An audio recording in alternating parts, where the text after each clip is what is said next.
Hi there. Pat Martins for Faith Lutheran Church, Jefferson City, Missouri, and the Man on a Mission series. Welcome to Chapter 7 of Chase the Lion. I hope you've been able to join in with the previous chapters, but if not, there's still the opportunity to go back and catch those. Also, hit that subscribe button so you stay up to date on the new videos. I try to get one released about once a week or so, but that can vary just a little bit. I want to start out highlighting a verse of the Bible from 2 Samuel 23, verse 10, where we are led to yet another bizarre account of courage. Eleazar, another of David's mighty warriors, struck down the Philistines till his hand grew tired and froze to the sword. Another of those, okay, why is that in the Bible moments? Maybe it's to tell us you have to keep firm hold of your dream and keep fighting for it. Don't let go. Keep hanging in there. And if your hand is affixed so tightly and for a long time, it becomes seemingly frozen to that sword. So you can't let it go. You won't let go. You just refuse to let it go.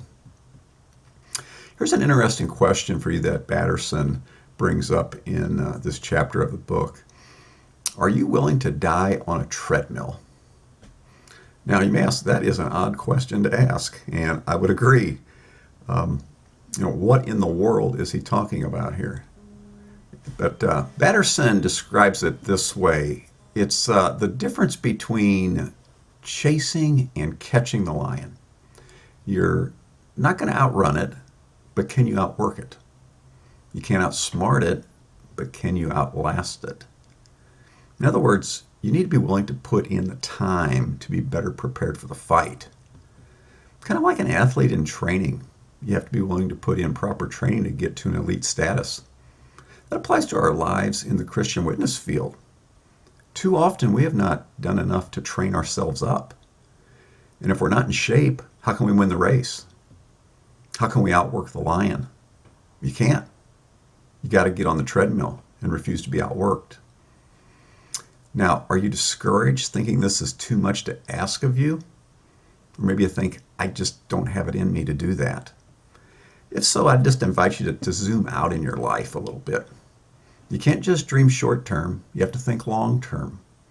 And I think one of the problems we have is thinking too much in the short term. Put some life goals out there to accomplish. Maybe even make them so big that you know you can't accomplish them, at least without divine intervention.